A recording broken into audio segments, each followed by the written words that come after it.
Hello Internet, JD from Brainworks here, and Apple has a new smartwatch. Plot twist, it's not the iWatch.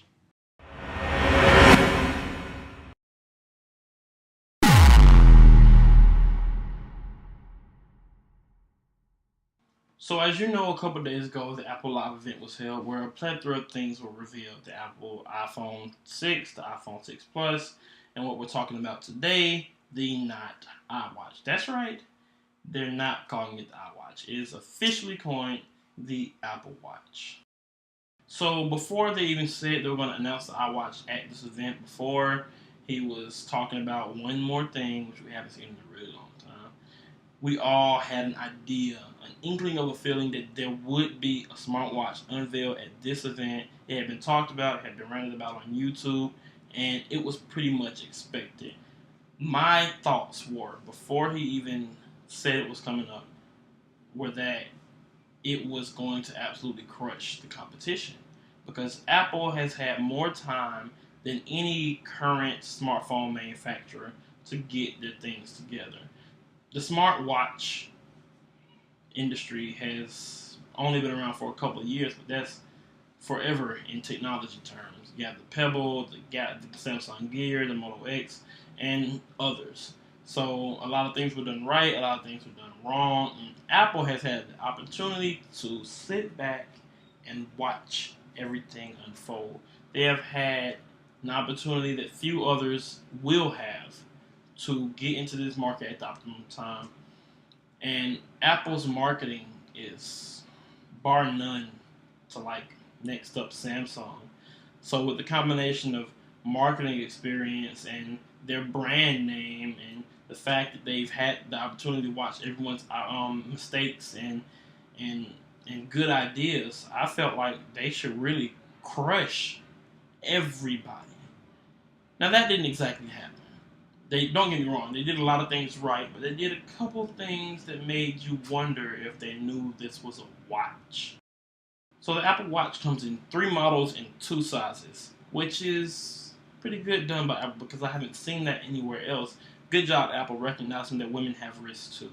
The three types are the Apple Watch, which is your standard Apple Watch, and the Apple Watch Sport, which is for your fitness go-getters out there in the world. And you also have the Apple Watch Edition, which is a bit of a strange name, but it's my favorite. And it's probably everyone's favorite because it has a 13 karat gold bezel. Yeah, it does. It's a bit of a fashion statement. It looks very unique and very classy, like suit wearing. And it has a bunch of really fancy looking wristbands. It's nice. I like it. The interface for the Apple Watch is a bit of a head scratcher. You see, it's just a bit odd because you have this home screen which you can access through the digital crown, which I'll get to later, and it's a universe of bubbles that represent applications. Now, you zoom out with the digital crown, you can see all of them, and you can click one area to zoom into each neighborhood of apps. But I feel like that could have been done a bit better. It's kind of odd when you zoom out and you're looking at the entire universe of applications.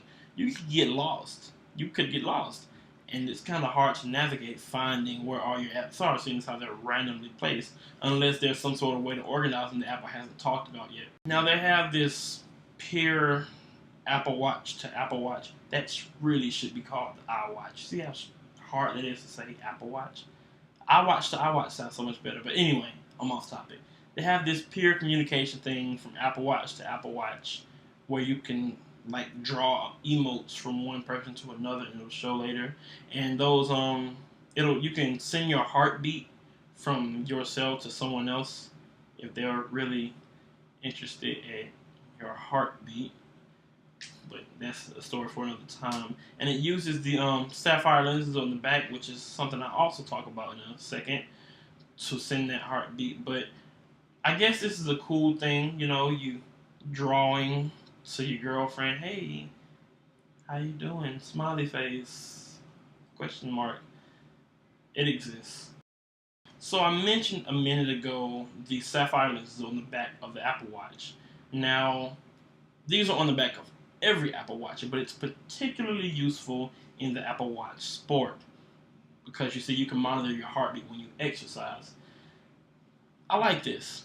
It's supposed to make it, the sapphire lenses are supposed to make it more accurate, and it goes with the whole theme of the whole rubber bands and calorie monitors, and the fact that they have a more accurate heartbeat monitor kind of makes you want the Apple Watch Sport if that's the kind of person you are, because every heartbeat monitor and pedometer and calorie counter hasn't been the most accurate in other smartwatch editions. So the fact that they've put something into something that could potentially be used to make fitness more accurate on smartwatches is a nice little note. So I mentioned the digital crown earlier, and it's something that I personally really like. Although it has got immense responses, I can't really say if it's good or bad because that's a bit subjective. But every watch has always had a crown. Apple made a digital crown and changed the way smartwatch you can interact with your smartwatch. It's still a touchscreen smartwatch, but you don't always have to intervene between your eyes and the watch with your fingers, because take note, the bigger Apple Watch is a 42 millimeter display, and the smaller one is a 32 millimeter display. Your fingers trying to zoom in and out or swipe from side to side can be obtrusive.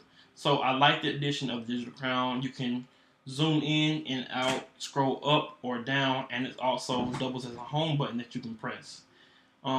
Some of the uses, though, are a bit odd, but I guess they kind of had to throw them in there. Like, for instance, if you're lost or if you're looking for a destination and you're on maps on your watch, even though you could be on the phone that you're required to have with you. Now you can zoom in or out of your personal tracker specifically or of your destination.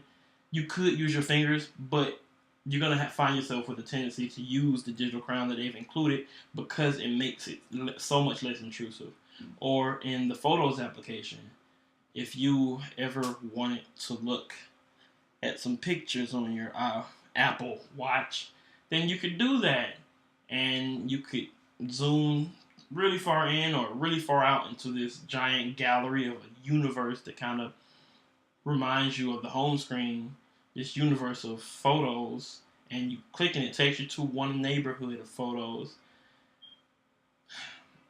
I mean, it's there. You can do it. The digital crown makes it easier, but it's not just in those applications. It's throughout the interface entirely, and I like the addition. So overall, I like the addition of the Apple Watch into the product line that is smartwatches. I believe that it will be the best, if not top 3 smartwatches that there are on the planet. Right now, Apple requires iPhone, Android Wear requires Android. If anybody budges, which they might not, then I don't believe it'll be Apple, because they usually don't. Even though I don't think it's that big of a deal, because if you're buying an Apple Watch, you probably have an iPhone anyway, and if you're buying an Android Wear device, you probably have Android anyway. So, that is what it is. Take it with a grain of salt. But I believe that there's risk associated with buying these devices because smartwatches are not at a place where the entire world is comfortable with them right now. They're not for everybody, and if you want one, then you're not everybody. It's for people on the bleeding edge of technology who are looking to push this into the same place that smartphones are now, to the point where everybody in the world is comfortable with them because they all have glitches, they all have things that are wrong with them. Smartwatches are not a perfect device yet. Smartphones weren't always like this. They had problems, the screen didn't work properly all the time, but now everybody owns one. Smartwatches will get there, but right now it's not for everybody. Maybe it's not for you. Eventually, it will be. That's about all for today, folks. Leave a like down below if you enjoyed the video. Subscribe for more content. And this is JD from Brainworks, signing off.